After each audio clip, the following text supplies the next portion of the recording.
네, 여러분 안녕하세요. 경자노소 TV입니다. 오늘은 아침 이른 시간에 브레이킹 뉴스 속보를 하나 가져와 봤습니다. 현 미 연방준비제도 이사회의 파월 의장이 어제 돈 되는 꿀팁을 발표를 했습니다. 오늘은 20년 8월 28일이고요. 평균 물가 목표제라는 것을 발표하면서 어떤 돈 되는 꿀팁을 발표했는지 한번 살펴보겠습니다. 결론부터 말씀을 드리면요. 결론은 완화입니다. 완화. 그러면 어떤 내용이냐 살펴보겠습니다. 자, 파월 평균 물가 목표제로 장기 제로금리 시대 열었다. 2% 넘는 물가를 용인한다. 라고 했는데요. 주식시장은 당연히 환호를 했겠죠. 왜요? 일단은 초저금리 시대가 계속해서 장기화될 수 있다는 거죠. 앞전에도 한번 언급이 됐었지만 2020년 말까지는 금리, 제로금리를 유지하겠다라고 제롬 파월 미국 연방준비제도 의장이 말을 한 적이 있었죠. 기사 한번 보겠습니다. 제롬 파월 미국 연방준비제도 의장이 평균 물가 목표제 도입을 전격 발표하며 제로금리가 장기화할 수 있는 길을 열었다.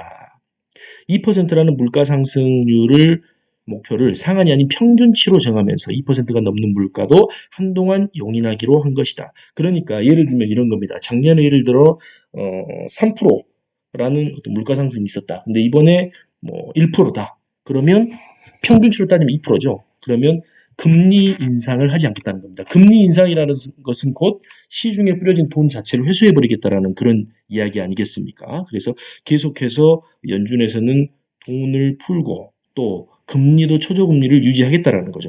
그러면 결론적으로 이 제로금리가 장기화된다라는 이야기는 시장의 유동성이 넘칠 수 있는 여건 자체 중에 많은 여건 중에 하나가 계속해서 유지가 된다라는 겁니다. 그리고 지금 코로나 사태가 계속됨에 따라서 실업률도 높아지고 또 그에 따라서 심지어 정급 본드까지 그러니까 음, 펀더멘털 자체가 좋지 않은 회사들의 회사채까지도 연준에서 걷어주겠다라는 말이 앞서 있었지 않습니까? 여러 가지 시그널들이 유동성이 많이 풀릴 수밖에 없겠구나. 그리고 초저금리가 계속해서 유지가 될 수밖에 없겠구나라는 것들을 알려주고 있네요. 이에 따라 연준은 2%의 물가 상승률 목표를 상한이 아닌 평균치로 보면서 2%를 밑돈 물가 오름세를 상쇄하기 위해 한동안 2%를 웃도는 물가를 용인하게 된다. 그러니까 2%가 조금 넘어간다 할지라도 금리 인상 안 하겠다는 겁니다. 그러니까 시중에 뿌려진 돈을 회수하지 않겠다라는 거죠. 그렇게 되면 연준이 더 오랫동안 초저금리 정책을 이어갈 수 있다. 파월 의장은 우리의 수정된 성명은 특히 저소득에게에서 중위소득층을 중심으로 강한 고용시장의 편입과 강한 고용시장이 환영하지 못할 물가 상승을 초래하지 않고도 유지될 수 있다는 우리의 평가를 반영한 것이라고 설명을 했다. 계속해서 보겠습니다. 인플레 두고 볼코 반대편에선 파월, 장기 저물가는 위험해. 이날 파월 의장의 잭슨 홀 연설은 1980년대 미국의 급격한 물가 오름세를 잡고 이후 장기 호황의 이틀을 마련한 것으로 평가되는 폴 볼커 전 의장 시대로부터 대전환을 선언한 역사적인 사건으로 평가되고 있다.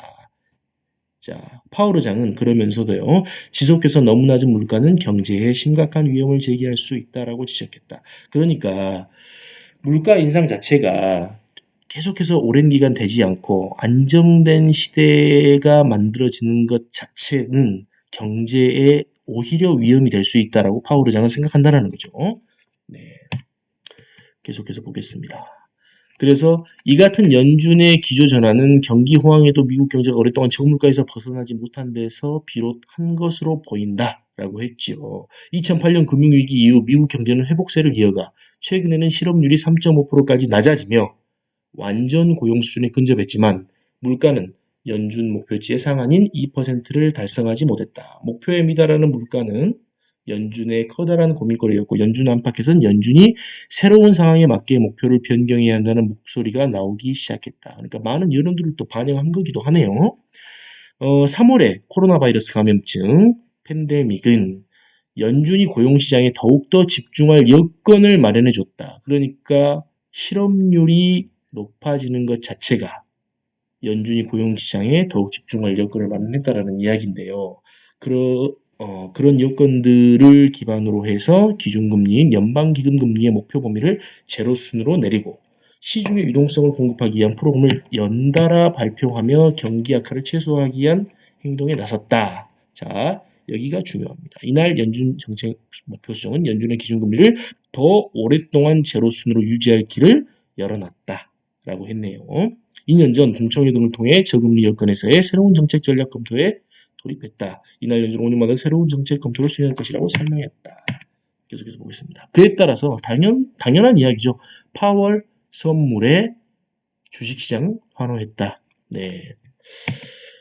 CNBC의 진행자 짐 크레머도 이와 같은 말을 했네요. 파월 의장의 발표에 이것은 놀랍다면서 이것은 연준이 우리는 계속해서 정책을 유지할 것이다. 그리고 우리는 우리가 생각하는 것보다 경제가 좋아질 때까지 금리 인상을 고려하지 않겠다고 한 것이라고 강조했다. 그렇죠. 네. 이것은 이미 뜨거운 세계 주식 시장에 기름을 부을 것이라고 기대했다.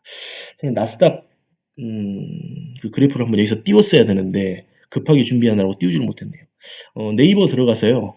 미국 나스닥 주가 지수를 한번 살펴보시기 바랍니다.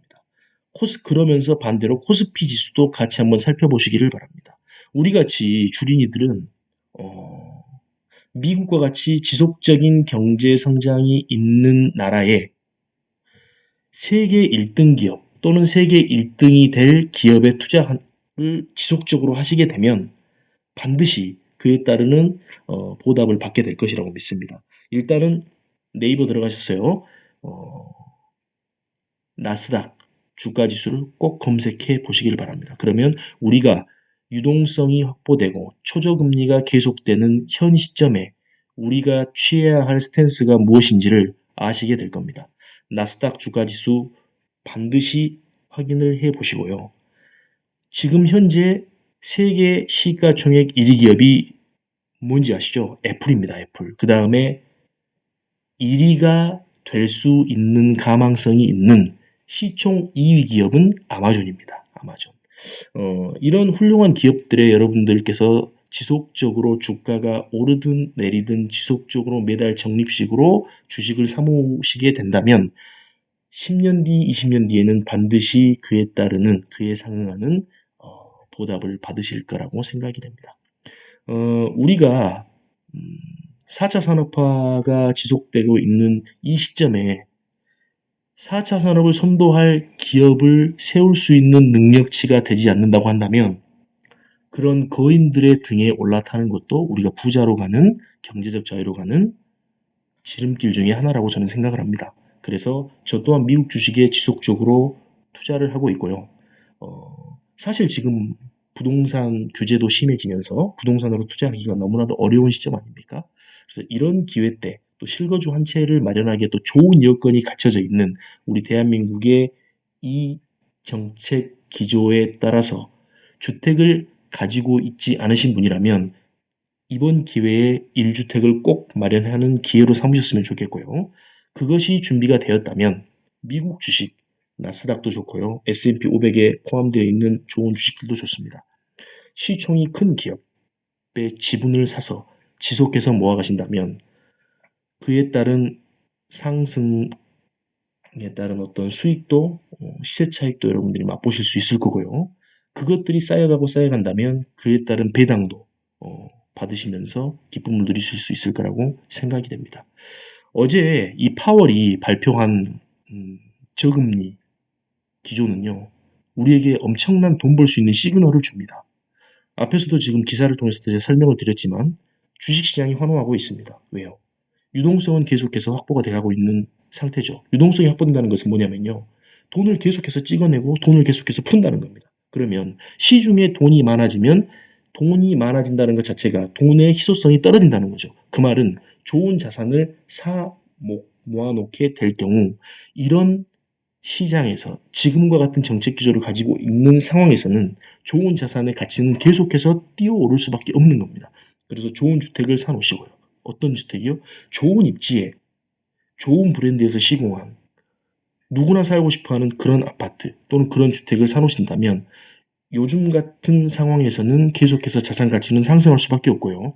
또 시총 1번의 기업, 어떤 산업을, 성장하는 산업을 주도하는 그 1등 기업의 좋은 지분을 사놓게 되면, 그 좋은 자산을 사놓게 되면 지금과 같은 유동성이 확보되고 초저금리 시대가 되는 이런 시장에서는 그 주식의 가치도, 그 기업의 가치도 지속해서 올라갈 거라고 확신을 합니다. 그렇기 때문에 우리가 지금 가져야 될 어떤 스탠스는요. 좋은 자산을 마련하는 것, 지속해서 좋은 자산들을 쌓아가는 것, 그게 지금 우리가 2020년 이 시점에 해야 할 스탠스라고 저는 생각을 합니다. 그래서 여러분들 아끼고 아껴서 좋은 자산들을 많이 모아가세요. 우리 스타벅스 많이 가시죠? 스타벅스 가실 것 좀 줄이시고 스타벅스 커피 대신에 스타벅스 주식을 사 모으시고요. 나이키, 운동복합도 나이키 아니겠습니까? 나이키, 신발 많이 신으시죠? 옷도 많이 사시죠? 그것들 조금 살 거, 2개 살 거 하나만 사시고 나이키 주식을 사시기를 바랍니다. 그리고 휴대폰 우리 딱 보면 명품 휴대폰이라고 치부되는 애플폰 있죠? 애플폰 누구나 다 사용하고 있잖아요. 또 누구나 사고 싶지만 비싸서 사지 못하는 것도 있죠. 그러면 그 좋은 기업의 주식을 사 모으면 어떨까요? 그 애플 주식, 또 그리고 우리에게는 약간 생소하긴 하지만 아마존, 유통업뿐만이 아니고요. 클라우드 시장, 4차 산업을 선도해가는 어떤 아마존과 같은 기업, 클라우드의 과반수 이상을 아마존에서 제공하고 있지 않습니까?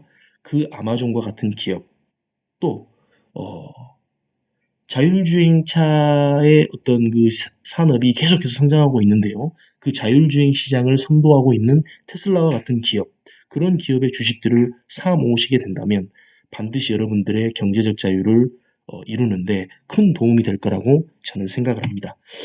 그래서 오늘 파월 연준 의장이 이 발표할 이 기사를 굉장히 가슴 설레면서 기다리고 있었는데요. 너무나도 좋은 소식들이 들려서 이른 아침에 속보로 한번 전해드려 보았습니다.